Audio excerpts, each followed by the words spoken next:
can do so, but it is at the discretion of the speaker. Now, I would like to give a brief introduction about the amicus curiae and about our guest speaker of the day. The amicus curiae is the brainchild of several legal luminaries and eminent personalities across the country and the globe. The amicus curiae is a dream online platform which aims at proliferating legal knowledge and providing an ingenious understanding with cognizance of various fields of law to make sure that legal knowledge and experience penetrates to every nook and corner of the ever growing legal fraternity. Through ambitious and studious legal brains across the country, the Amicus Curiae aims at providing valuable contribution to contemporary legal issues, along with the development in the omnipresent field of law to the masses. We are also registered under the Indian Partnership Act 1932 and Ministry of MSME, Government of India. The Amicus Curiae is presently the eighth largest legal website in India. We are connected to more than 20,000 law students from across 60 plus law schools in India. Now, talking about our guest speaker of the day, we have with us Mr. Suyash Pande sir. Suyash Pande sir is the track chair for the Shared Future, Youth in Governance and Democracy track of the Y20 at G20 India. By profession, he is an advocate at the Supreme Court of India and a partner at a national law firm. Prior to law practice, he has worked with Delhi-based public policy think tank, wherein he was involved in designing national and international public policy programs for young professionals. Sir has also co-authored a book, Good Governance Compendium 2.0, compiling 35 exemplary governance models in India. An alumnus of the Hidyatullah National Law University, Raipur, he has led and was a part of various youth initiatives in Chhattisgarh during his law school days. Sir represented India at the World Festival of Youth and Students 2017 held in Russia as a part of the delegation by the Ministry of Youth Affairs, Government of India. He is also a contributor to the articles in mainstream media portals on legal issues and issues of national importance. Now, I would request Sir to kindly take over the session. Thank you. Yeah, thank you, Mansi. Thanks a lot for the very kind introduction. We all are law students, most of us. It is said that when the case is weak, the facts has to be very elaborate. So, uh, first of all, I would like to thank all the participants for joining us in the session, and then of course Amicus Curie and Mansi for having me here. And as Mansi has told all of you that I am a track chair at the Y20 India, which is the youth engagement vertical of G20. So I am presiding or taking care of the session for the youth in democracy and governance track from India's side in this Youth 20. It's very good to be back amongst the law friends from law fraternity from law school. It feels more like home turf when we talk to law students, and I would expect that. So I need not to start touching base the concept with the very basic things because all of you are, I think, learned enough to understand the basics of this particular session. But we can discuss more about the structures and what can be done as you all have an understanding of the Constitution of India. So first, let me give you a very brief of the prevailing scenario of why G20's presidency is very important for India and why Youth 20 this time is very important not only for India but for the entire G20 spectrum. As all of us know that G20 uh, is a you can say collaboration or an association of leading economies of the world, which the 20 leading economies, which cover almost 80% of the world economy and more than 4.5 billion population of the world.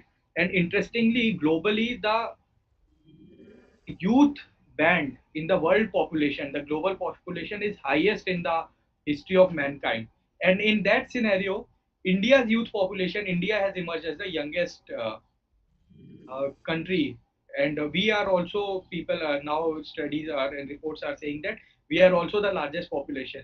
So uh, you as they say, youth is the future and youth is the present. So there is a there are plethora of opportunities and responsibilities on us, all of us, this time. And though G20's presidency is rotational, but this time it is historic and it will be a turning point in the geopolitical world orders, geopolitical orders, as India is presiding.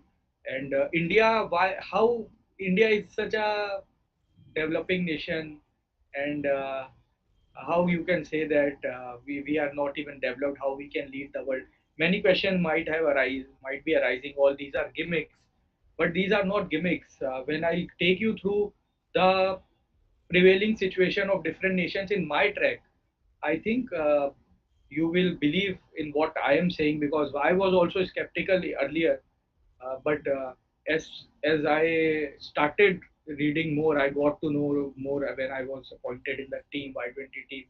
When I had interactions, then I got to know that India is actually is very well positioned and very well competent to lead the world on various aspects.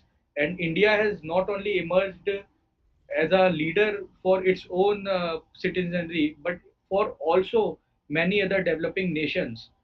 India is spearheading for a new world order, and the world is looking at us with hope that how we can contribute. Mansi, I will not strictly for. I would request we do the format very strictly and we make it more interactive from the very beginning. The reason being that as Y20 team, Y20 track chairs, uh, we have been assigned the responsibility of going to the youth and collating ideas and then representing India. Let me give you the reason for this. India's motto for the G20 is Vasudhaiv Kutumbakam, which is taken from Maha Upanishad. So Vasudhaiv Kutumbakam, this idea is not anything thrown just to attract the world this time, but we believe in it. And for this Vasudhaiv Kutumbakam, why India can spearhead it is we are saying that we are a mother of democracy. Though we became a democracy in 1950 only after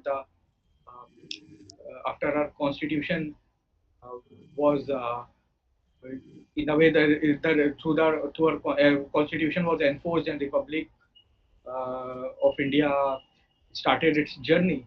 But before that, the democracy lies in the very essence of statecraft in India. From time immemorial, means the king or the ruler was also not a sovereign, or as a person he was governed by some democratic ideals. Since then, there are various instances, we can discuss them in detail at a later stage. So when we are calling ourselves a mother or as mother of democracy, so it is a inbound duty that we start acting democratically. You can see that I don't belong to any such background that I should be picked up and nominated for the track chair, but all the track chairs have a very humble background in that sense. No one is from any very big political background and all such things from family wise. But this is an example of how democratically we have started functioning. So the Prime Minister has given mandate to all the engagement groups that you go to the masses, understand, tell them, pose questions, take answers, and then represent India. So I'll be taking this as an opportunity to all you 100 participants, before all you 100 participants, that I'll throw some questions from my issue note that we have circulated with all the member nations, and I'll seek your ideas on it.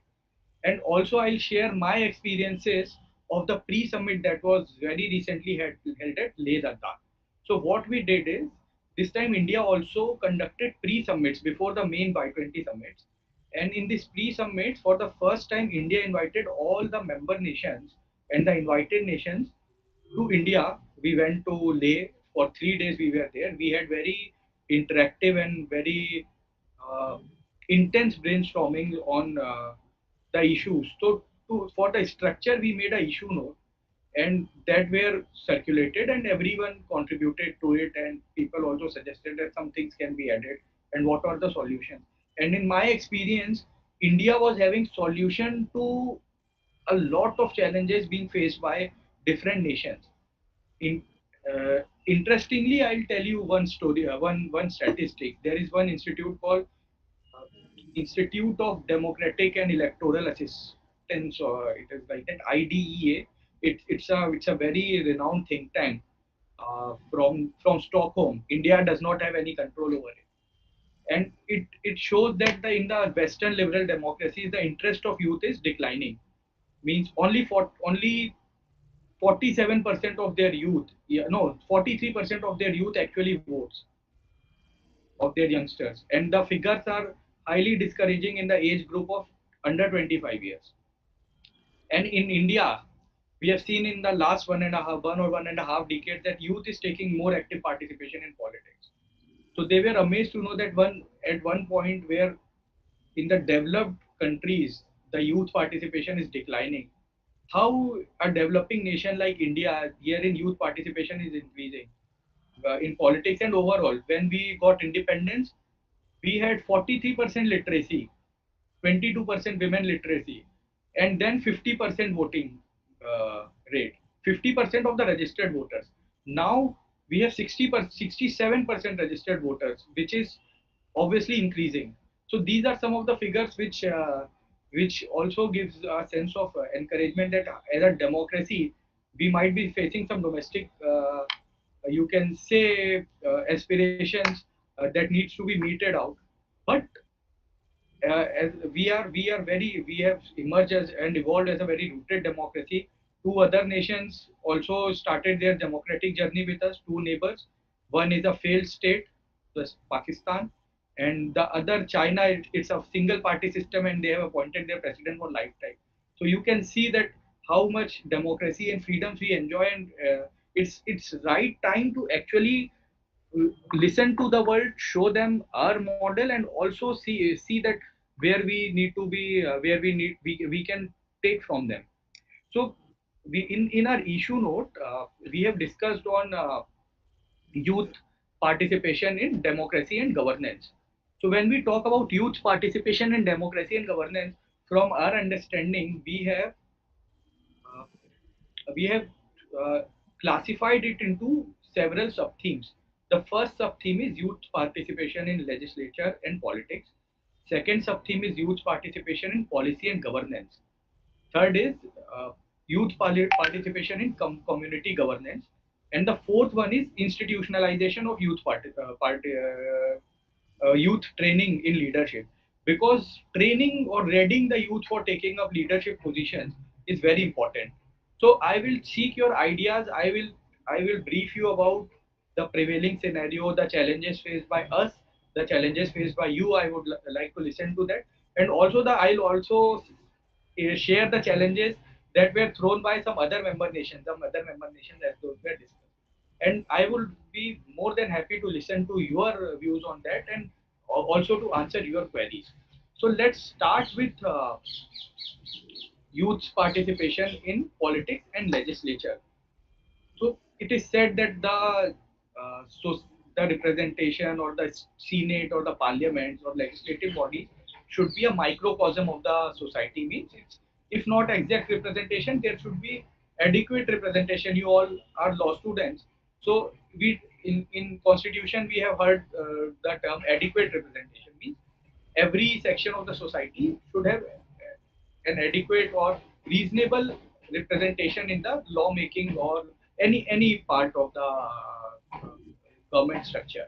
In that sense, uh, in youth in legislation and politics, the world average for legislatures under the age of 30 is 1.5%. Okay, in their parliament. The world average for legislature under the age of 40 is 10%. In India, I would not say we are doing great, because we have a largest youth population. But in India, we are doing way better than many of these nations. Like we are 13% as of now. We have 71 parliamentarians, who are under 40 years of age. But interestingly, in these average figures, most of the nation lies below 6%, under 40. So in that sense, how youth participation can be enhanced in politics and legislature. Now, from you people, I would like to listen that what are the challenges faced by all of you. How many first you can do a raise of hand? Let me, yeah, let me change the this screens so that I can see more faces. But yeah, I can see more faces. All of you are requested to turn on your camera so that I can see your faces, or you can raise hand in the chat box also. How many of you want to be in politics or lawmaking bodies, the primary lawmaking bodies, the panchayat, the Vidhan Sabha, the Lok Sabha? One raise of hand I can see. Two, three.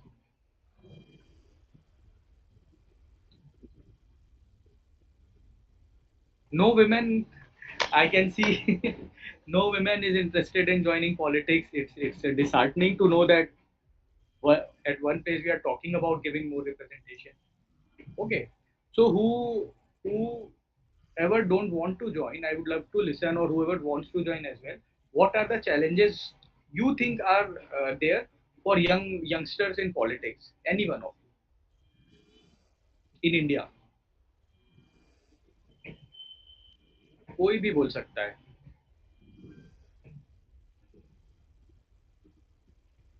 Aditya Kumar, would you like to speak? Sir, the monopoly established by senior members of political society. Okay. Okay. Absolutely, you're not wrong that whoever is there at a powerful position doesn't want to leave it. This is a challenge for others. This is an entry barrier for others. And then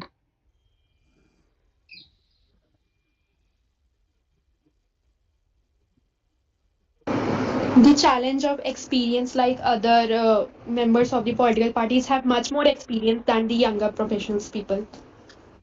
okay, so is this a challenge that if a more experienced person is there?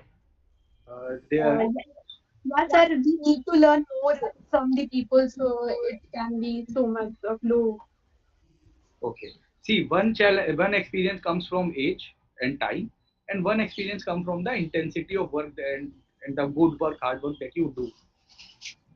So, uh, partially, I would definitely write your suggestion, and then again, anyone else? So, so most basic challenge is nepotism, I think. Nepotism by political parties. Okay. Yes. What kind of nepotism you're saying? So, like the ancestral heirs who are like in the politics, like Rahul Gandhi, the Congress party, their ancestors, their like fathers, mothers, and then their sons, then their daughters, they all come into the party and they acquire like a seat. We don't have enough opportunity to like get there. We need enough connections, or if we are powerful in our area, or if we have lot of money, then only we can get there. Okay, money is also very important. Yeah. Someone else was also saying something. I think there's a disbalance, as in like the senior member they has more experience, and the juniors one they'll be more they'll be knowing more about the Gen Zs. So in future, I guess we have the upper hand, but right now it would be disbalanced. Very important point that the people who are there, they don't know about what the Gen Z wants now. We are also, I mean, people from my who were born in 90s are also old. It feels older now as the Gen Zs are taking up. Very good. Of course, all these suggestions are there, and I'll give you a very interesting thing. Example I'll share that I shared with the foreign delegates as well. That there is one member, very young member of parliament from Bangalore, 30 years old, 29 years old, he was in parliament. So when in discussion with some of the youngsters, he realized that neither he has a very good saving, neither his friends they had the habit of saving money in terms of investing money in mutual funds, in SIPs, and all those things. So he realized that in last 5 7 years after he started his profession, so if he would have saved only 5 or 10,000 rupee per month in SIP, he would be having a good corpus. But there was no one to understand this thing. So this is something which is being faced by youngsters in our generation. Our previous generation had a different upbringing and different said that there were not much investment opportunities, and the dynamics of finance were different, economics were different. He raised this thing before the Parliament of India about financial literacy, that it is much required for the youth, for the Gen Z, for the millennials and everyone. It is the right time that the government should take steps. Ministry of Finance and Ministry of Education should take steps. This was very well welcomed by the young people in the ministry as well. So this is how it works. That if there is a synergy in the society and in the lawmaking bodies and enforcing bodies, so it works well. This is why we need more youth in parliament. Yeah. Sa- Satwa wants to speak something. Yeah, please, please. Sadhaka, sir. Mm. Hello, sir. I want to add on by saying that in our country, politics is often related with sentiments and votes are often secured with using religion and caste. So for youngsters or youth, it becomes difficult to secure delegate position. Very important and very pragmatic approach, means a point you have, observation you had, that there are some barriers like caste and religion and other things which restrain you. So who how the dynamics of electing leaders work, how the leaders are elected? Can anyone tell? Very simple answer. Who How the leaders are elected? by casting votes. By votes. And how they get a ticket from a political party? People vote either for the leader or for the political party. So it is the ultimately it is the voter uh, which is at the core, which can push the system, which can make it evolve the way it wants. See, the leaders are the reflection of society, as my friend said, that caste dynamics are there, religion dynamics are there, muscle power as dynamics are there. So it's a reflection, and when we see that wherein more youngsters are voting, it is seen. Where more youth has come out to vote, more young leaders are getting tickets from that particular constituency. See, a political party will never give a ticket to someone who will lose the election. Okay, agreed or not? If someone disagrees, so you can. Yes, sir. So a political party will only give a vote to that person who can win. A person who can win, uh, the voters decide that who will be the winner. So a person who can win has to go to the voters, and the voters are also the voter as a citizenry is if its awareness level is raised, if their understanding is raised, so you will see that uh, overall the candidate selection is also influenced by that. Very interestingly, one of the political parties in India, one rule that they made very recently was that in their youth wing, in their national and state level youth wing, they will not position to anyone who is under the age of 35 years. Okay, पहले युवा presidents or youth wing presidents used to be 40 45 year old uncles. Okay, and now and some leaders are yuva since last 15 20 years. So but when this move was made, so this was the other parties were compelled to follow this feat. And you can see that now if more youth are working in a political party, so obviously within party also their voice strengthens, their say strengthens. So this is one thing in a way that increase the voter turnout, evolve in a way that you can do. What all, anything else from your side? Then I'll move to the next question. See, these you just think about your neighborhood elections or whatever things you have seen there, and then we can discuss on those lines, because these things are real things, not theories on paper. Then also there is, in foreign delegates, they posed a challenge that people there are not aware, if anyone is interested in politics, they don't know how to proceed. Do we have anyone like this here?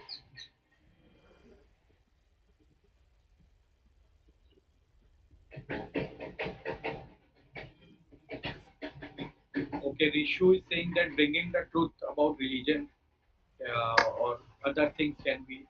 Of course, it is the duty of the civil society who are concerned, or the political parties as well, to bring more awareness, to bring a citizenry which is very well aware of the issues. And then anything else you people want to say? Corruption and the fear of bad outcomes. Okay, corruption is a major reason. Corruption is everywhere. If you can see, it cannot, it can never be a hunky dory in anything which impacts or which can be associated with power. So of course corruption is there. So we need more, we need a better citizenry which is more sensitive towards the issues of corruption. Yeah. And then anyone? Or I guess Aditya Kumar wants to say something. Please, please. Aditya, you are on mute. Sorry, man. Sir, I think that the middle class family has no any future backup. Then the middle class family and his children do not want to go in politics. That they think that career खराब हो जाएगा राजनीति करेंगे तो. हाँ बिल्कुल, आपकी बात बहुत सही है कि लोगों को फैमिली से सपोर्ट नहीं मिलता है, क्योंकि करियर के चैलेंजेस होते हैं और अनसर्टेनिटी होती है, and it demands money, it demands your full time in politics. So but the things are changing as more youngsters are taking part. See, social media has disrupted the norms, the conventional norms. Social media has bring more we could say equity, or it is equality in the public spaces. Now you don't need thousands and lakhs of rupees to reach out hundred thousands and lakhs of people. Through social media, you can start your journey. If I would not say conclude, but these are some of the things which are disrupting the conventional norm, and the parties are also coming up. There is a sentiment nowadays that for new people, new intellects, fresh faces. So every party you can see has very good people who represent themselves at the various forums, and all such things are there. So in that scenario, uh, yes, we should be the drivers of change. Okay, and now let us move to the next sub theme, that is youth in. Okay, there are some shares also.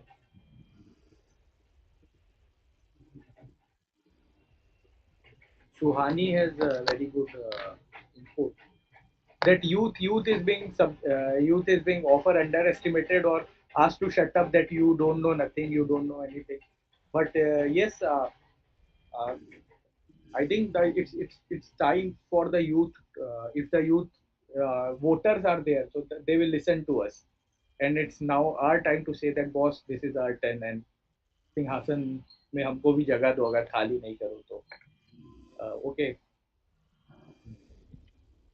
Okay, Anirudh, we can take up these questions, Anirudh, in the end. This is not, I think, in line with the present discussion. Okay. Then we'll come to the youth in governance and policy. The next sub theme was youth in governance and policy. See, this is the पहले हम लोगों ने सुना था कि there were uh, police states. Can anyone tell what were the police states? पहले की जो स्टेट की थ्योरी होती थी.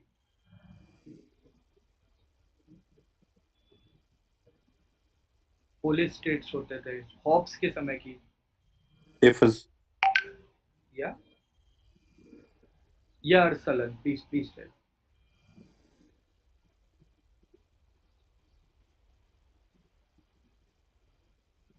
क्या होता है police state generally it's a very simple thing you might have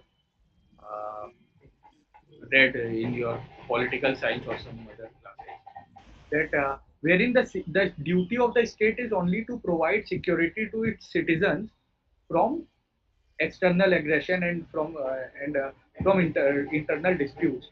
But the state was not there in your life to regulate things, to regulate the market, or to ensure equality within the state. They just used to the state duty of state was just to take to provide security from external attacks.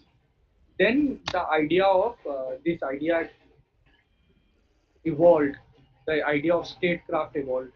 Then it kept on evolving. Then we had Jeremy Bentham coming up, so and India also parallels were there, who talked about that state should ensure maximum happiness for maximum number of people, and some very other theories.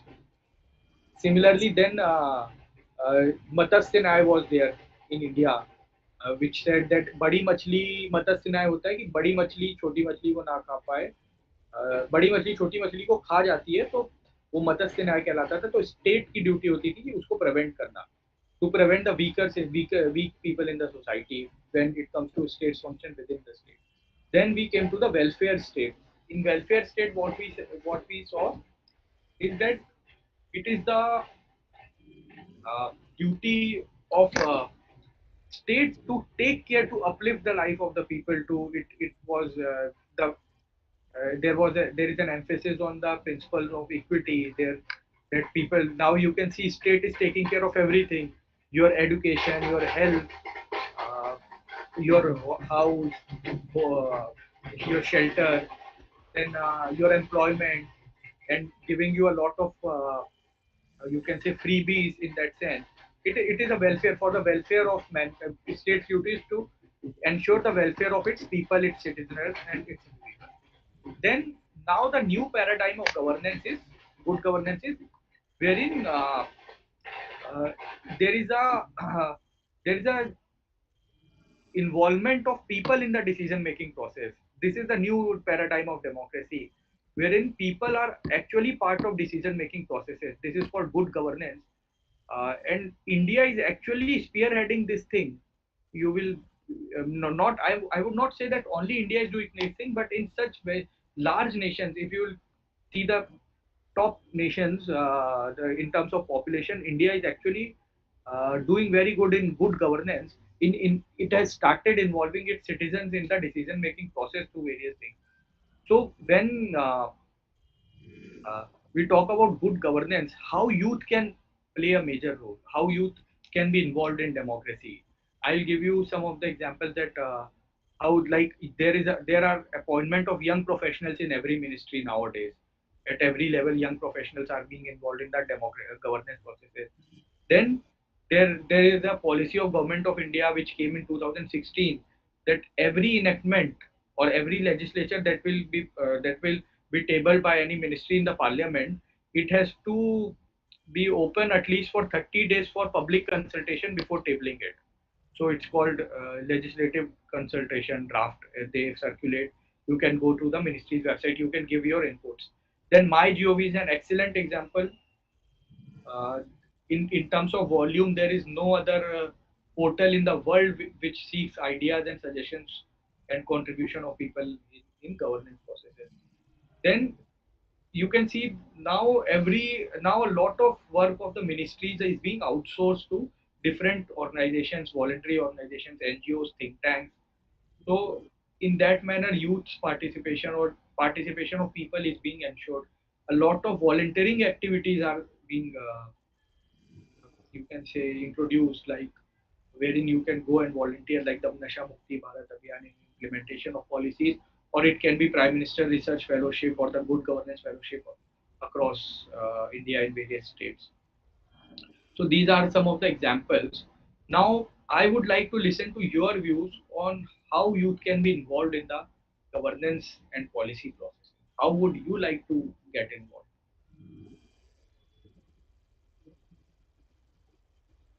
Anyone? What can be the dynamics of it?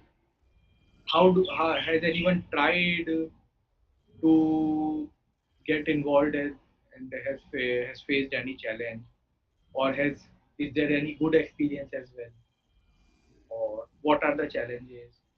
How you can do it?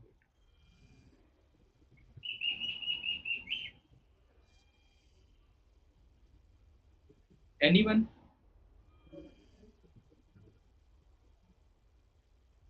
Sir, I would like to give an example. Like in COVID times, there were so many volunteers and so many people who were willfully volunteering for the task of food distribution and public welfare.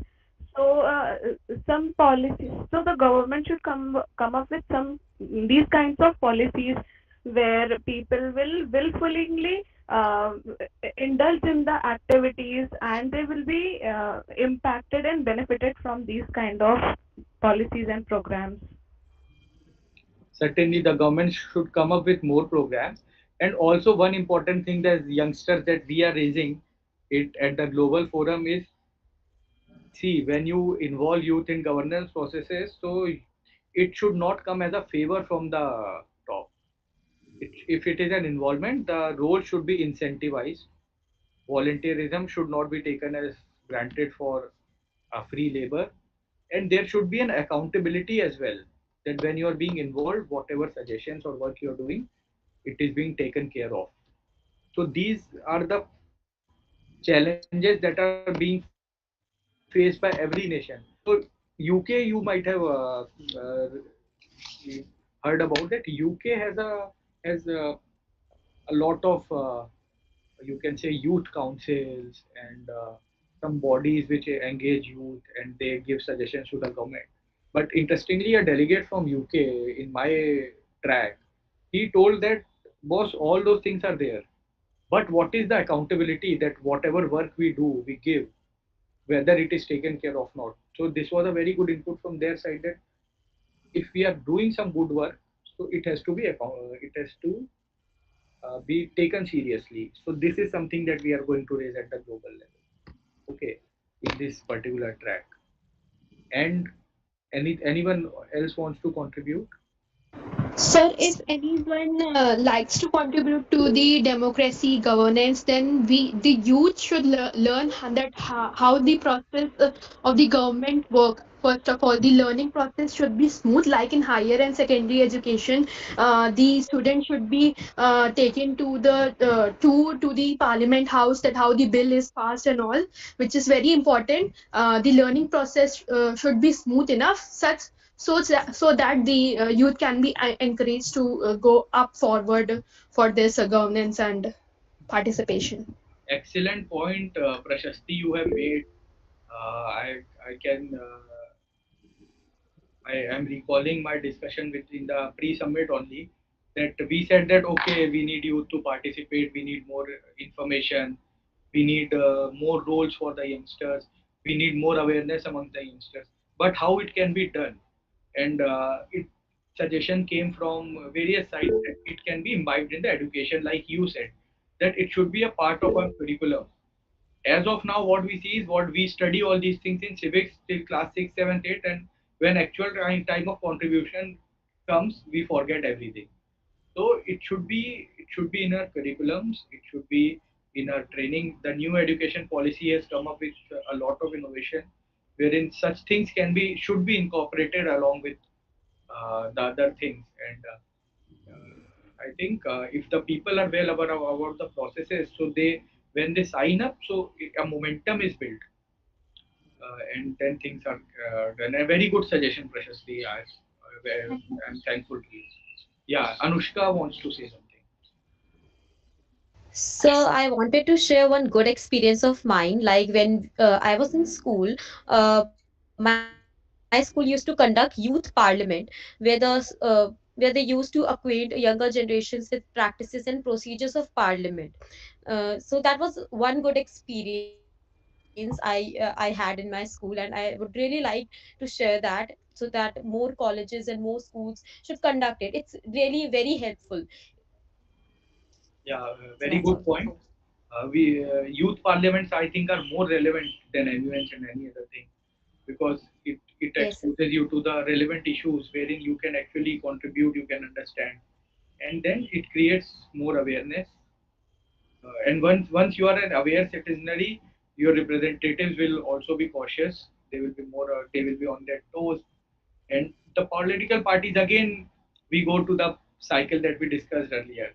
They will choose those people who are more aware. See, I'll give you an example. 2013-14, 12 to 13, 2008 to 13 was a very dark period in that sense that many big scams came up. Irrespective of to discuss about the political parties or the leaders who were involved in it, let's the morale of the country was hit by it. That so much scams were there, and so what people decided that they want a leader who does not have any iota of economic or financial corruption. That was one of the criteria of choosing a leader for the nation at that time, and that actually moved a political party to project a PM face who was not having any corruption charges on him. So this thing vote of the voters. So how it was decided, because there was in the conscience of the voters, this was a common thing.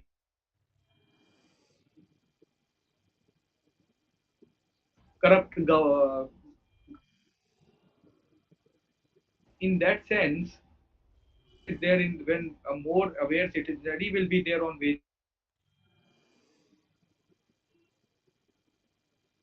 to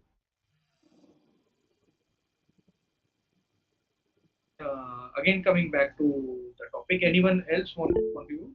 Gorisha. Actually, my point is before introducing the youth should feel accountable and if we take a point, we know that nepotism is very common in parliament and all. So even if the ancestral kids are getting high up in the parliament, they are not getting hires. So if they stand up for some issue, they should be feeling responsible to stand up for the same issue. But even if the child should feel responsible for the issue that he himself takes, that the youth is Certainly, the leader should not. This is very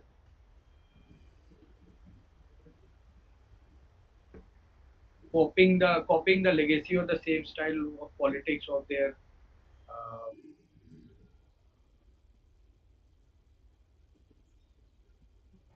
so wherein they are getting irrelevant, they are being discarded by the voters in this present time, and wherein they are changing.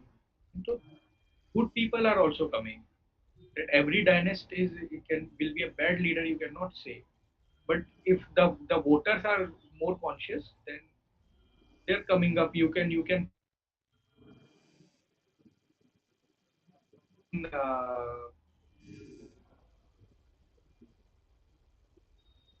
is actually reflected in the leadership. Yeah, Vaishnavi.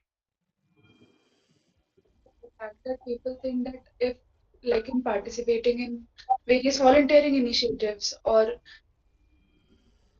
like doing something for public welfare, like how will it benefit them? ये सब करने से हमारी जिंदगी में क्या बदल होगा? इससे हमारा क्या फायदा होगा? So this particular outlook needs to be changed. And also adding to the point mentioned by a fellow just right now, that many a times like the youth tends to follow the ideologies which their like the parents follow or whatever their family follows. Many a times they do not have they do not have much exposure or like not more than exposure, but they do not have much area to think on. They are just like grown up with that particular ideology and they just tend to follow that thing. So like parents either impose their ideology or may not impose their ideology many a times, but These things of like what is in there for us, this kind of an attitude hampers like even getting into some good initiatives which are actually beneficial. Yeah, very important point, Vaishnavi. And this attitude is actually in the West, the liberal thoughts, ideas, it is more prevalent. That why do the government is our servant, and why do we take interest in the government? And they don't want to take interest in the government, but they want everything from the government. So, fortunately, as of now, this thing is not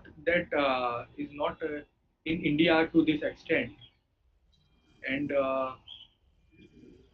but for the upcoming generations, we need to be more cautious that how we train them on such issues, that there should be a sense of responsibility for the nation, for the society, and it is a reciprocal process.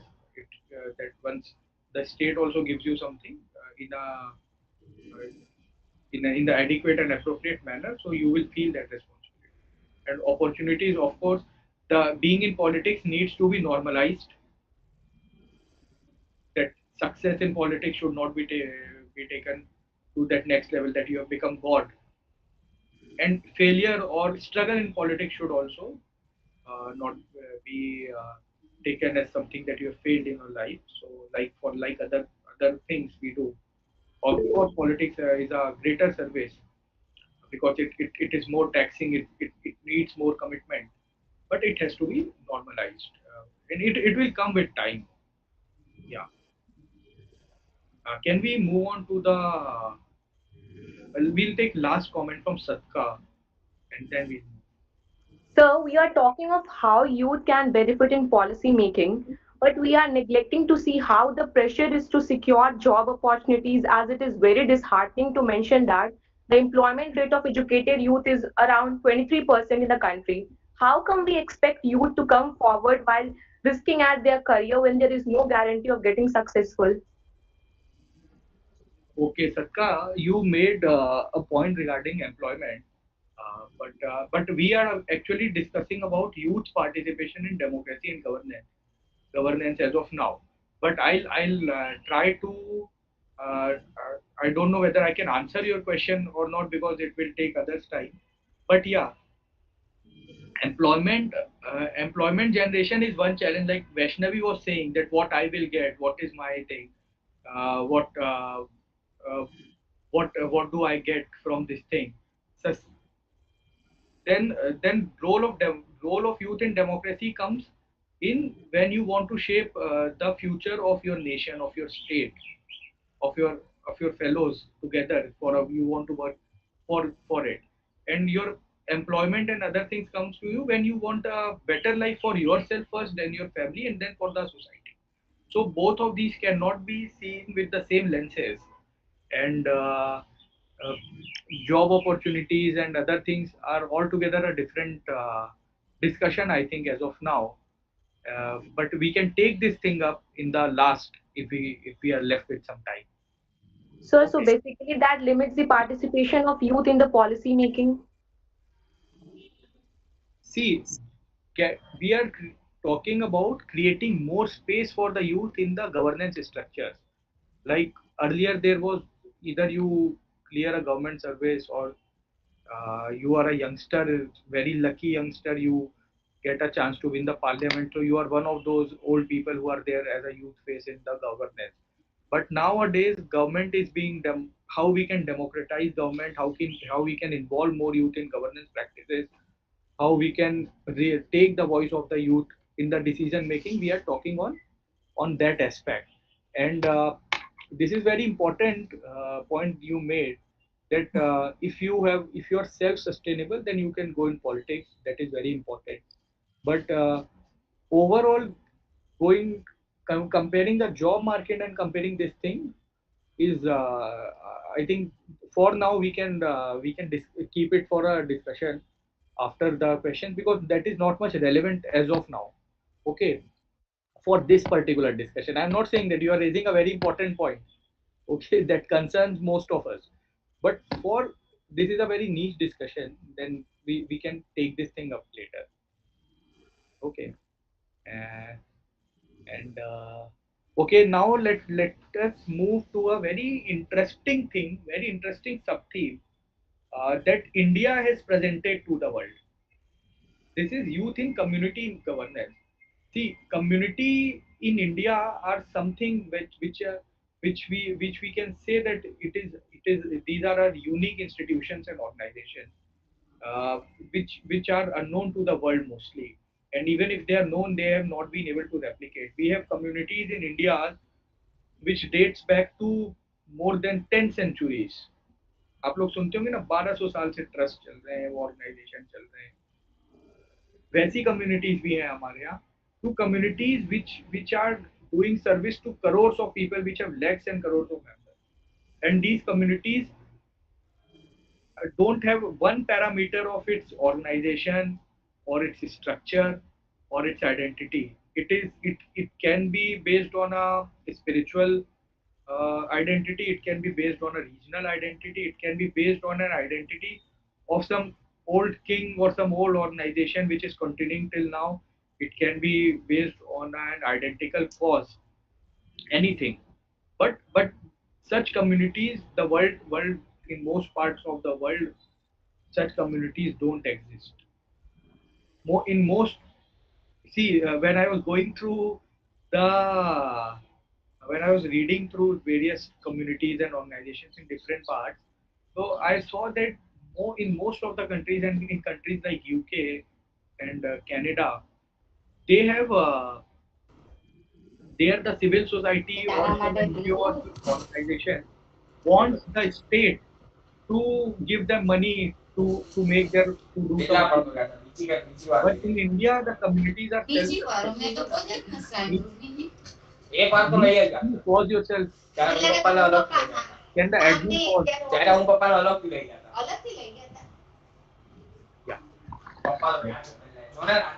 This, admin, can you pause?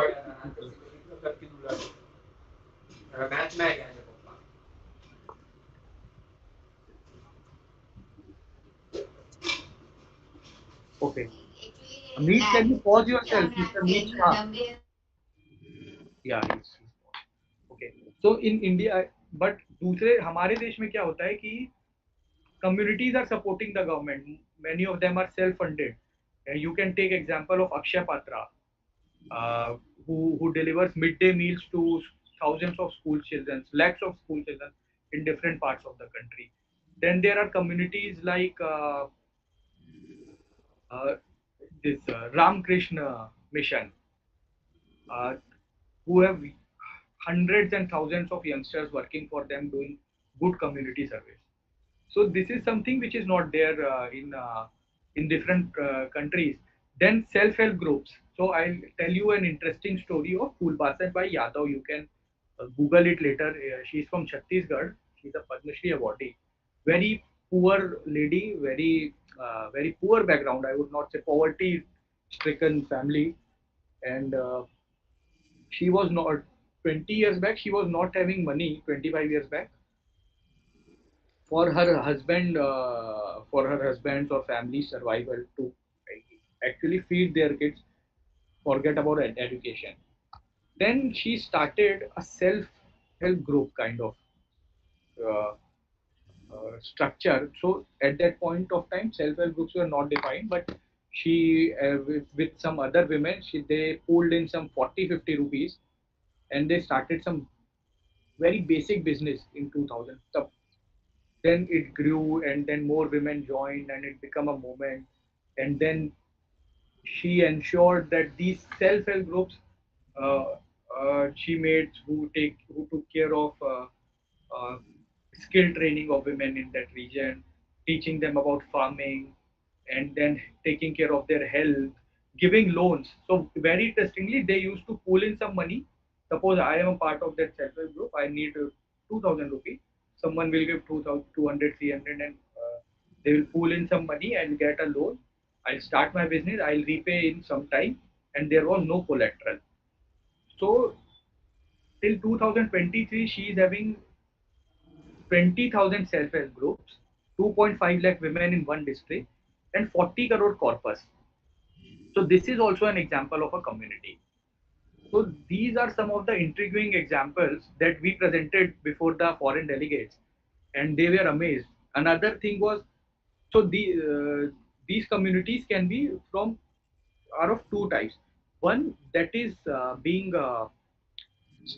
established by the citizenry group of people, like-minded people, institutions coming up and working and supporting the state. Second kind can be the state also can establish communities. There is a community called Nehru Yuva Kendra Sangathan, वो ministry of youth affairs के अंतर्गत आता है. आपने NSS का नाम सुना होगा. NSS is also community. World's largest youth community है एनएसएस, अगर आपको पता हो. Then there is one in bank in there is one community started by a very young politician. It is called Youth Can Lead. Okay, so in that, but they do they do very good sessions like you people do on AI and awareness, and very interesting topics they cover through digital mediums, wherein the youth does not get any education, or there is dearth of such topics to be discussed in the formal educational structure. Then they also organize football matches for the students across the city. They also do good governance yatras, and they also support. They do government exam coaching for the students, like a community. So India is a very interesting this thing legacy of good communities coming up, and it should not be seen as in through religious lenses only. There is a hospital, Gorakhnath Hospital in Uttar Pradesh. So they do treat people from all the religion. If you will talk to the locals there, so we uh, we presented it before the world, and it was very welcome, very well welcome. Now the team is collaborating more how we can actually get it pushed through the communique and get it represented at the G20 summit. So this will be very one big achievement for the Y20 India. So any comments on this particular thing? Any comments, additions, ideas, any community that we should explore, any other parameters that we should consider, your experiences, anything? Sir, I like to add on recently the news was the Australian somewhat university, Deakin University, establishing its campus in Gujarat, and it's a very good idea. But why not India's government is not strengthening its own lower level campuses lower universities to strengthen them and make that much possible that there is no need of any other university to come in India and work for our students. And Very good point that we need state of art quality education, and uh, uh, see, having the best of universities as an aspiration is very good, and it should be there that our best person should get in that institute, and who is not getting should go to the second best outside. That should be the aspiration, but not allowing or not having other institutes coming in India, not welcoming them, should not be a good idea, because education is something which actually facilitates intermingling, and it has certain economic dynamics and trade and a lot of things. Geopolitical scenarios are also associated with it. And India, we had Takshashila University at that point of time, which is one of the world's first universities wherein foreign student hostels were there. Nalanda is one another example. And now people go to Harvard and Oxford, Cambridge. So the Harvard or Oxford or Cambridge of the world should not, our Indian university should not be less than them. That is a must-have aspiration, and we can reach there. But India is also working on this thing that we have started opening our chairs or centers in different universities, in US, in Duke University, or many other universities. There are chairs by Indians wherein they facilitate chairs for Indic studies. Then there are in two universities, in the government of India is funding two centers wherein Gurbani or Gurmukhi in Gurmukhi and Gurbani, there is research on Guru Granth Sahib is going on, and we are engaging foreign scholars. We are also funding universities on Buddhic and Vedic studies worldwide. Okay, so this exchange of ideas and education should be increased and continue. Further, any more comments and questions?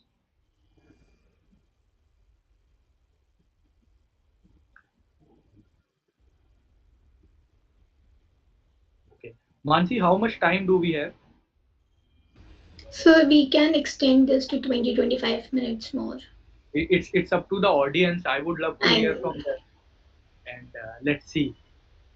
Okay, now I'll come to another interesting thing, and for this thing, I need more inputs from your side. Uh, See, till now, in the history of Y20, what has happened that Y20 started in 2010. Then at that point of time, its engagement was not that impactful in the initial year. Then later on, Y20 raised some issues of youth for the global youth, and then it got prominence. This time, what India we have offered to our leadership and also before the Y20 forum, that there is no body which can institutionalize very good leadership training for the youth of the G20 countries.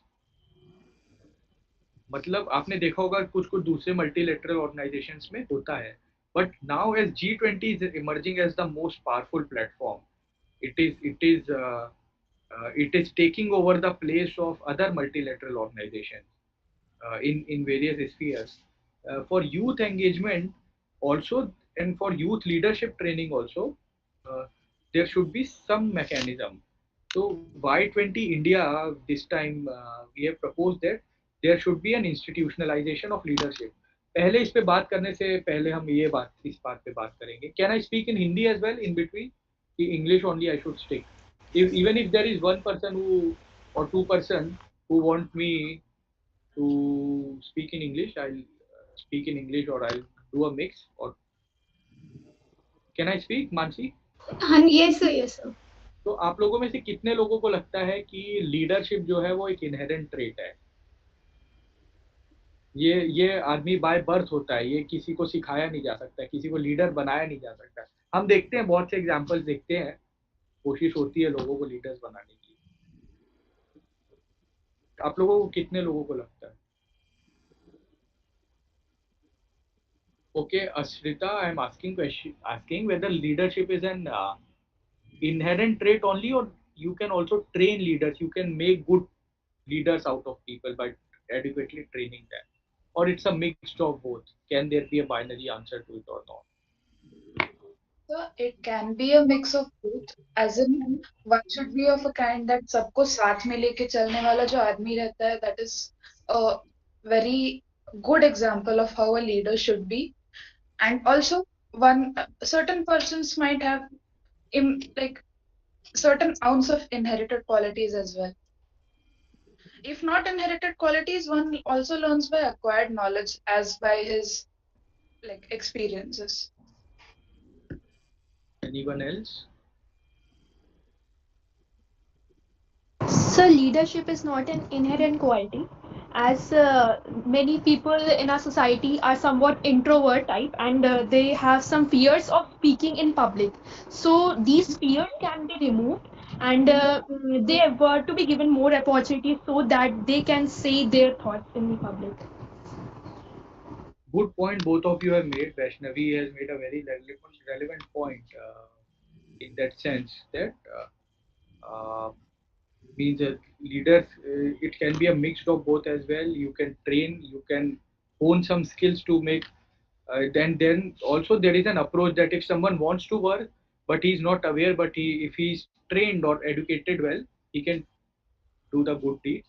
Prashasti also made a similar point that there are some soft skills like public speaking. If a person is having very good intention, very good ideas, very good analytical skill, but he's not good in public speaking, so if he hone his soft skills in that sense, so he can be a great leader. And so definitely there cannot be any binary answer to it. But yes, leadership training is very important, and interestingly, India from the very time immemorial had this leadership training frameworks. हम लोगों को क्या है अभी सिर्फ पढ़ाई में we are being taught how to get a good job, means how to get into JEE or how to clear some exam to get into some good BBA or law school, and then again study there, maintain your GPA and get a good job. So all these things are there in our treasure, but we are not being taught. So there are very good leadership frameworks that how what should be an approach of a leader, what should be the approach of a king or a ruler, what should be the approach of a person who is taking care of the law and order. Frameworks हैं, interpretation के frameworks हैं, law में जैसे आप लोग interpretation करते हैं वैसे हैं, इश्यूज के इंटरप्रिटेशन के फ्रेमवर्क्स होते हैं. Then what should be the approach? So there is one master servant leadership thought in India. ठीक है, दैट इज जो हमारे प्रधानमंत्री भी बोलते हैं प्रधान सेवक. प्रधान सेवक is not just a gimmick. If you see that it's actually that all the people in the government are actually the servants, and when they have the approach towards that nation, the results will be different. When you have an approach that no, I am the king, so you will take actions, your actions will differ. So it is also it deep delves into the mind and it gets rooted. Then these frameworks are there that how should we behave. You whenever you meet a politician, you'll see his behavior is different from others, a successful person. So all these things, all these approach can also be trained in certain frameworks. And India, one is about personal behavior and one is about taking actions. I'll give you a very interesting example.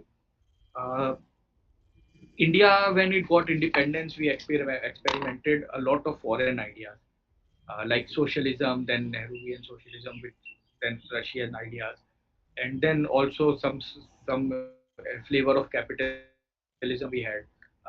But uh, everything failed. Maoism and other things took it to the next level of disaster. You can see red terror and all those things. So India was not having something which fits in its own priority. Socialism was successful in those states which had a different situation. We were a very rich nation historically. Then we got plundered. Then we were poverty stricken in 1950s. So the attitude of our society was fragmented in different styles. The psychology of the society was different. The needs of the society was different. Then we adopted socialism as it is. It started failing after a point of time. I'm not saying that socialism is bad or something, but it has to be our own solution for our own problems. It cannot be a foreign idea. Then the concept of Antyodaya came in. Mahatma Gandhi gave us the concept of Sarvodaya. Then it was Antyodaya was uh, coined by Pandit Deendayal Upadhyay, but it was not something that some one person has come up and written it down. It was there since time immemorial, from the concept of Daridra Narayan. It's not just something to be said in temples. Uh, but Darid Narayan means consider the lowest person in the lowest rung of the society as God also. So once you will treat a person as a God, you will treat him equally or you will treat him above. So consider the approach of one person, one leader who consider I am the prime minister or the chief minister of a state, and I consider these all poor people as my servants, or they are at my mercy, or the lower people who are lower than me and I have to do them a favor. Consider my attitude, and consider my attitude if I am the chief minister, and consider them that it is my duty to that he is my priority in my policies, in my treatment. Okay, so my actions will also change once my priorities will be changed. So this idea of Antyodaya, it simply says that whatever policy the government makes, its impact should be gauged or scaled by considering that how it is affecting person standing in the last line or the last person standing in the line. Then nothing religious or civilizational or sentimental about it. It's a scale or a gauge कि मैं अगर स्वच्छ भारत अभियान या मैं अगर प्रधानमंत्री जन आरोग्य योजना ला रहा हूँ या मैं अगर आयुष्मान भारत योजना ला रहा हूँ, तो उसका लास्ट मैन पे क्या असर पड़ेगा? अगर उसका उस पर अच्छा असर पड़ रहा है, if it is impacting it in the right manner, it is a good policy. If it is not, we need to rethink about it. Okay, so this is the idea of Antyodaya. So this we when our democracy evolved, uh, we evolved it. Then the government of India adopted, or the one political party adopted it, and in that manner, uh, uh, keeping aside the political side, but it is a solution that we have found out. Then we have seen how the poverty index is changing in India. People below poverty line in last 10 years, uh, it's historic that more than ever people have come out of BPL. Crores of people, I think. Uh, More than 10 crore people came out of BPL in last 8 years, 8 or 9 years. Okay, so this thing, the idea of Antyodaya, when we presented it to the delegates of the different nations, so it was a very simple thing. ना हम लोग we all listen सबका साथ सबका विकास, last person, everyone should be treated equal. But this is not how the entire world thinks. They don't have this approach only. You talk to some of your friends in other, so they were amazed. Oh, this can be a this the so the people have sent, some countries have sent very good delegates. Like a very young member of parliament from Nigeria was sitting in my committee. Then one from Japan, one person, though Japan does not have this poverty problem like us. So these two delegates appreciated it a lot. Everyone welcomed it like an idea. So this is something that we are presenting from India's side as a state framework. So what in Y20, in institutionalization of leadership training, we want that people should come to India. We train them on different things. We also learn from them, and then this process starts where the future leaders are collaborating together. So this was from my side about the Y20. Now the floor is open for questions regarding U20, regarding this youth and democracy and governance. We have very superficially touched some of the topics. We have deep delved in some of them. So anything from your side? Yeah. Thank you so much, sir. I would now request the participants to kindly ask their questions or doubts they have, if they have any.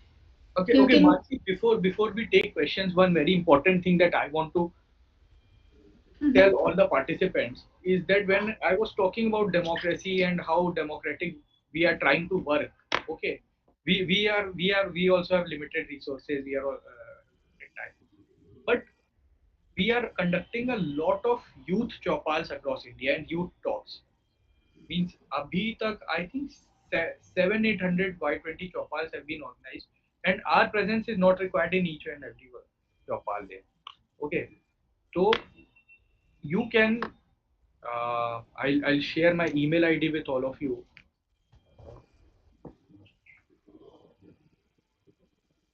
here, and you can also conduct youth chopals in your respective places, institutes, colony.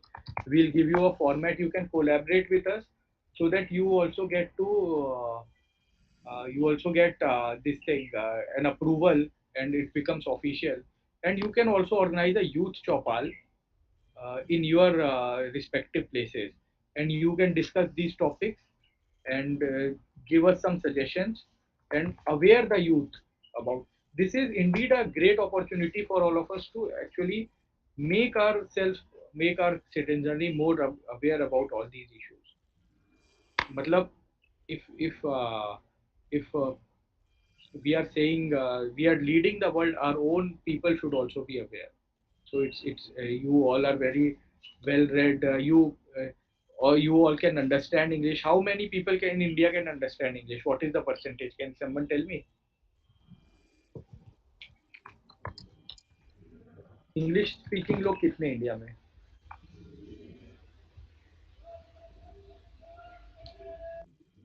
Anyone? 20-30 Sham. Hmm. Maximum 10% लोग को समझ में आती है और 2 से 3% अच्छे हैं बोलने में. Only 2 to 3%.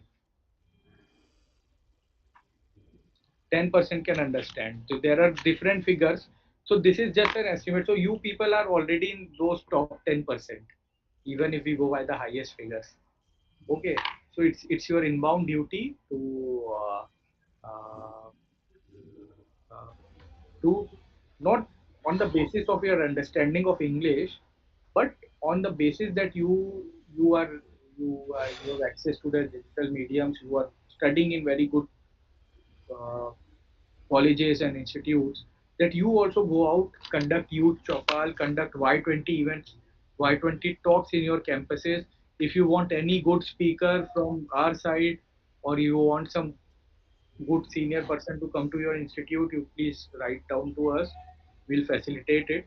But it's a great opportunity for India to tell the world that we also exist, and we are giving them a new world order. Definitely. We are giving them a new world order. Like there were two power centers earlier. Then now we are talking about Vasudev Kutumbakam. People had only three options: go with US, go with Russia, or non-aligned, or go with both of them. Now we are telling that everyone is there. India has proved in Ukraine crisis, and India has proved that how this approach can also work. So it seems that we should strive to become part of it. We should continue and contribute. Now I will take up questions. Thank you. Thank you, sir. I would request the participants to please unmute yourselves or type in the chat box any queries or any particular questions you want to ask, sir. This is your time.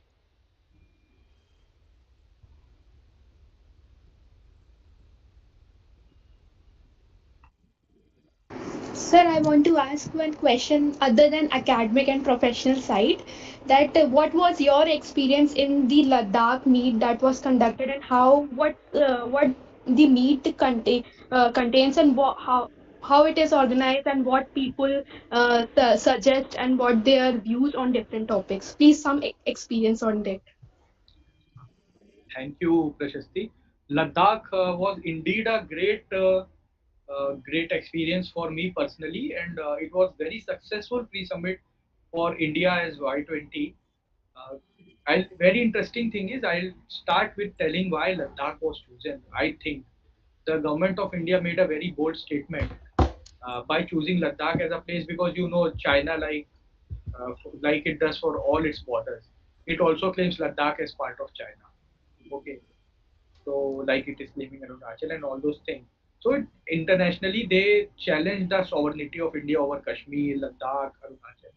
So by safely having a very grand pre-summit there, India made a statement before the world that this is our, so affirming India's status certainly on that number one. So second thing, China also didn't send its delegates, but India didn't took paid any heed of that, or didn't took any note of that, in that sense that we altered the locations or other things. So this shows the strength of India, that people from US, Canada, Russia, from every G20 member nation, almost Saudi, they joined. Saudi didn't join, but they didn't join for some other issue. They joined virtually. So everyone supported us. That it is very important for the sovereignty of India.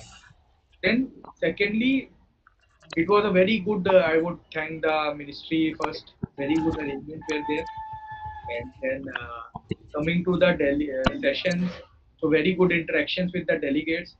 In 5 tracks, we discussed the issues.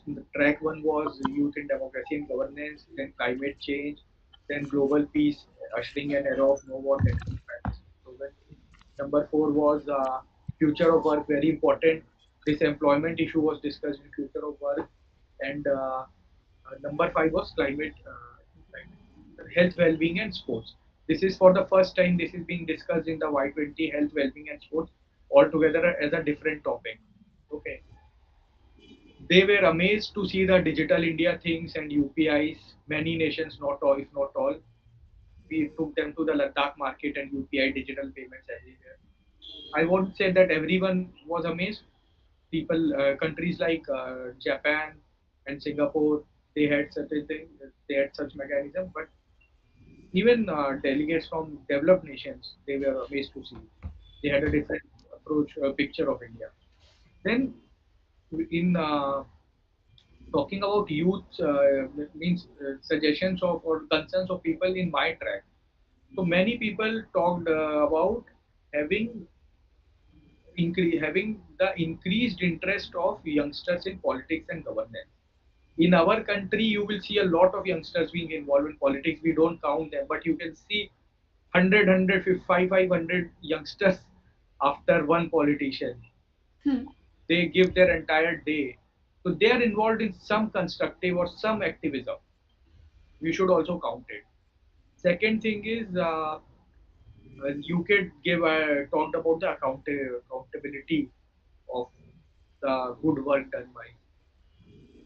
Mexico raised the concern that in their country, youth is when youth participates, uh, so uh, they are being attacked or subjected to violence as well. At least in India, it is not the case.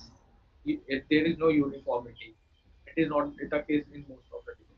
You might be successful or unsuccessful, but you are not subject to harassment or torture by the state because you are a youngster and you are raising your voice. Then language was one of the some countries they talked about language barriers in the indigenous communities. India, I told them that we have more than 19,000 dialects and languages as mother tongues, and then I told them about every state has more than one language which is widely spoken, and there are 22 to official languages we had. So one delegate asked, "How do you manage?" We told them there might be some challenges at times, but we are managing it very well, and we are bridging the gap. You can see our leaders going to South Indian states and speaking in Kannada or giving bhashan in Tamil or Malayalam, and you can see people from South India giving speeches in Hindi and English in parliament in different parts of the country. And citizens are also managing it well. Uh, we as a nation we are united, though there are linguistic diversity is there, but this does not mean differences at all. So this was something very amazing. Then the stories that I told you people, I told them some more stories. So they were amazed. Then I listened to their stories as well. That Nigerian member of parliament share his anecdotes uh, of of African. You can say the exploitation that they faced and now how they are striving to stand up the poor countries there. Then I and the delegate of UK, we also had some sarcastic discussion. Not a sarcastic discussion, but we do talk about colonialism and its impact on India and how we have in 70 years we have uh, emerged as top five economies from being at second. Then youth participation as a major challenge, how we can do it. So having youth councils was one thing. Then the delegate from OECD, he lauded the Indian Panchayati Raj system and highlighted that how bringing the third tier of governance in effective manner and implementing it has given an opportunity to a lot of youngsters to participate. So this was there, and apart from it, it was a very good interaction. In pre-summit, at the very outset, I requested all of them uh, that the purpose of this pre-summit is to actually listen to ideas of others and not push their agenda. Generally, what happens in these multilateral meetings or international forums is every nation has an agenda which is crystal clear to them. There is very much lesser space for negotiations. Everyone wants to accommodate and push for their input for their agenda. But Here we compelled and we were successful in making every one of them to listen to each other's talk. So that was a good end. Now we are collating all the suggestions and we'll be presenting, and then we'll start negotiation for that. So this was my experience of Ladakh. Thank you, sir. Yeah. Thank you, sir. So another question has come up to us on the similar lines, that who, according to you, is an emerging superpower from the G20 countries if we look at their youth governance? If we look at the youth governance, there can't be no other answer than India. But Okay. India needs to be more prepared, more responsible, more empowered uh, from within and from the government structure as well. But because see, a sentiment of being Indian youth or having a clarity about India's priorities, uh, wherever you go, whichever part of the world you go and work, you increase India's soft power. Okay, so any nation wherein Indians are working in, suppose giving them a good human resource, they will not be averse to India's position. They can't afford to do. So we have to make ourselves such powerful. We don't have we just a machine or an organization or entity to give cheap labor. We are more than that, and that is we are affirming before the world. Yeah. Thanks. Thank you, sir. Any other questions, ideas, comments? Hi, sir. Yeah. Hello. Hi, Shyam. Please ask. Sir, I have a question like how can one begin his political journey? Start getting involved in politics. No, so where to start? Okay, so it depends on your situation, your scenario. How do you want to start? If you want to start with the grassroots politics, if you want to be more in electoral politics, then you have to start with your constituency, get an idea about the priorities of your area, see whether your ideas align with any political party, or you want to start your own political party. You are free to do that as well in India, but then you can start working with a political party. It's always good to work with political party there at your area. If you want to be in electoral politics, means you have to understand people's priorities, raise their issues. You have to come in their eyes, get their work done. No one wants money from politicians. Not everyone wants. This is a myth that whoever distributes money is a successful politician. You have to ease people's life around you. You have to get their work done. Small work, big work. You have to be there with them all the time. You have to be with them all the time in their good and bad times. You have, so they must feel that you are their person, you are their representative, and then I think you will be successful. This is from my limited exposure, and also a very good opportunity in getting involved in politics is nowadays in political parties is getting involved in their policy or intellectual wings. Okay, so you can be a part there in the policy teams, intellectual teams. They have different names, professional teams, and there you can work with the sangathan, with the organization of the party. You can work. So you will not contest elections, but you will support the party with your intellect and with your skills. So this parties do give priority to such people, and every party wants good people. You can see the list of Rajya Sabha. Most of them are those people who have never contested an election. Okay, you can see Mr. Ashwini Vaishnav, though he was a bureaucrat, but there are many others. Okay, thank you, sir. Most of them. Sir, I have a question. Yeah, yeah. Sir, I just want to know, like, how can we as students or we as youth can be a part of this pre-summit that is happening across the country, and how can we be contributed and how can we participate in those pre-summits? Okay. Is there any way? Pre-summit was one such event with the foreign delegates, in which only official representatives or appointed people from India went in Ladakh. Apart from it, the main summit will be in Varanasi. Let's see how the ministry plans for the participation of youth. But apart from it, the Ministry of Youth Affairs is conducting 14 consultations across India. You can go to the Y20 website. I'll just give you the link of the website here. Okay, so this is being controlled by Ministry of Youth Affairs. Here in these universities, they are organizing events, so you can check the dates. You can approach these universities that you want to be a part of the consultation. Okay, and so herein you can get involved. Apart from this, various other colleges and events are doing programs in collaboration with the Y20 Secretariat. Various talks are being organized. Like this talk is also a part of such feat. Virtually, we are connected, and you can be a part.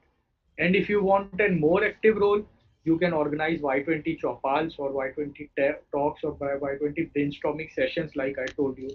You can have some representatives from our team.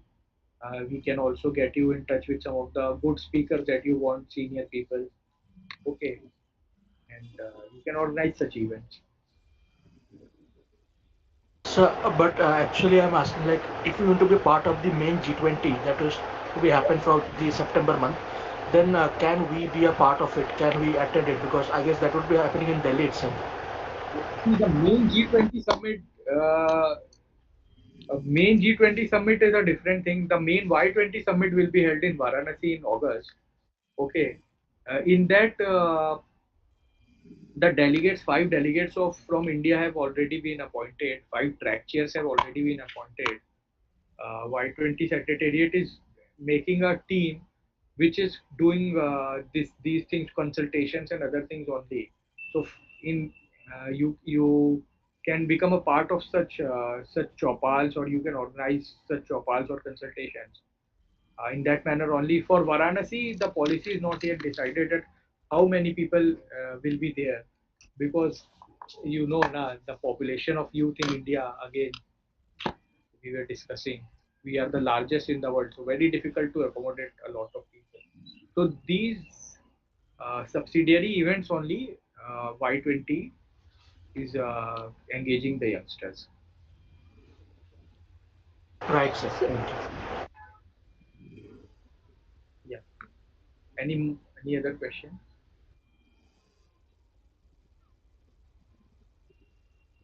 I think Sir Sadka has raised her hand. yeah, please, I please. wanted to ask what you expect us to deal through these activities. I mean, you mentioned about youth chopal and panchayat. I'm asking this because I myself is the PR of of a state of youth NGO, Mhm. local chapter in Aligarh, which is registered under the Ages of Kids Right Foundation, Netherlands. We basically do activities dealing with health and education. So how come we do these activities? I mean, what you expect us? Okay, Satka, very good work you're doing. Good to know about this thing. Uh, you can see in your area, there is twofold objective of these chopals. Number one is going to the youngsters, telling them about these issues. Okay, like raising awareness. So this is a good opportunity. People also do take part in Y20 G20 events. They are interested in knowing this thing, and this is a very relevant platform to discuss these issues. Okay, so you can make them more aware. You can exchange information. Second thing is, whatever ideas that you get from them, you can collate that and send it to us, the Y20 Secretariat. So relevant ideas you can send to the track chairs. Uh, like I have noted down many things from today. So I do this thing, and all the track chairs are at least doing this thing. That wherever they go, they whenever they find something good, they note it down. So then we'll make India's document or communique inputs for our different sessions. So we'll incorporate such things. So that would be a great help if you can also collate those reports and share it with us. Okay, but it has to be try to make it as brief and as crisp as possible. so that easier for us to document. And Sir, you, how can we reach to you? I've shared my email ID with you. Okay, thank you, sir. Thank you so much. Most welcome. I'll share it again. Suyash Pande at whited20india.in.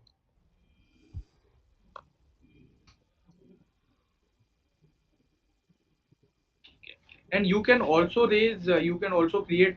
This is a very good opportunity to create good awareness about issues around it, to talk to people, to establish a dialogue. I see many political people are organizing such chopars because they are getting good response from people. Many social organizations are organizing such chopars. So this is a celebration of democracy. We all should be a part of it. Yeah. Sir, another question that has reached us is, what are your views on the fact that increasing involvement of youth in politics might result in decrease of youth investment invested in education? So, like, if they're more involved in politics, then they might not take interest in education, and then our not literacy rate, but yes, their education would suffer. See, it, uh, what means politics is a service which can start from a very tender age of 18 years, so you can also start at the age of 20, 25 years, 26 years. Okay, education is something which you can complete at the age of 21, or which you can continue till the age of 38 or 40 years. Okay, so uh, saying that we are not asking everyone to join politics and leave their education. We need very good educated politicians who are young as well. So we need those people who can be mix of all these things, and who has interest in this service. And it cannot be you. It is wrong to say that one person uh, cannot study while doing politics. But yeah, it suffers. It takes time. But I don't agree with this particular proposition also only. But we need good educated politicians. That doesn't mean that we need people who are not educated to come in politics. But you can see a lot of professionals now joining politics and doing wonders. So it can go hand in hand. Thank you so much, sir. Most welcome. Do we Okay. have any other Any questions? other questions, comments? Okay, was my talk okay?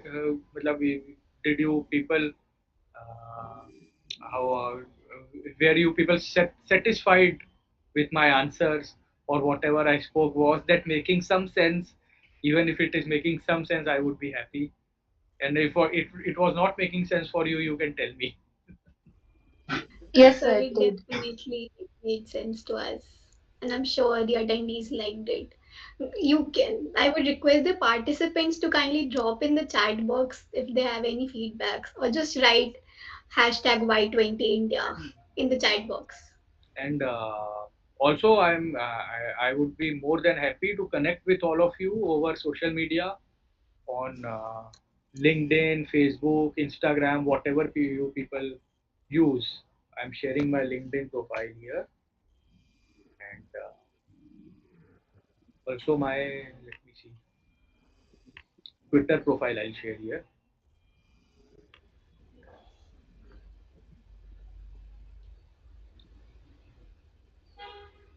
So we can connect there and continue. And email ID I've already shared. Okay. Thank you, sir. Do we have any other questions? We are receiving so much appreciation in the chat box, sir, Oh, for you. thank you very much. Okay. Okay. Now I would like to now let's proceed towards the end of the session. I would like to thank Suyash Pandey sir for his invaluable time and for actually taking in efforts for helping the amicus curie in getting other people on board with us. So I personally liked how you took up the session, how you made it interactive, and how you made people, the participants, comfortable with you and they were interacting. I loved that you really wanted to listen from the youth and not just deliver what you had to. So that was one particular thing that made all of us, really happy, and it was a different thing that happened on our platform today. I So know na. I am also a lawyer na. Lawyers want to speak. They have so much content to share. right, sir. Okay, thank you so much, sir, for Okay, thank your. you. And also, Mansi, if you can right now, or people can just tell their institute's name in the chat box, I would be more than happy to see from wherever, from what all institutes or what part of the country people have joined us. So you can I brief. would request the participants to kindly type in the chat box their institute Like names. I am from HNLU Raipur. I'll start. So we are already receiving responses. Arey वाह, very good. ILS, SLS, Vanistali, AMU, Bharati Vidyapeeth, Calcutta. Are very good reach you people have, Amicus View. Very good. Lloyd, So we have almost more than 60 Lloyd. plus law schools on board with us. We have He collaborations with them also. very I good. we our founder is also here. Rupam sir, are you here? I would Oh, like you yes. to throw some light on this. Thank you so much, sir, for your session, sir. I Yeah. thoroughly Thank you, enjoyed your Mr. session, sir. Rupam. Thank you. Thanks for having me here. Very good work you people are doing. Thank you so much, sir. Thank you for your time, sir. Looking forward for more such session and collaboration with Y20 and you, sir. Most Thank you, sir.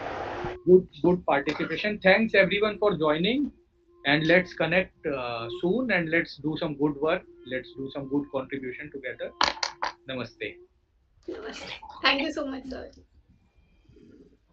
Sure. Thank you, sir.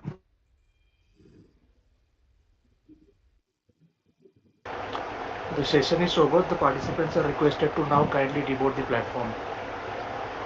Thank you for joining, everyone.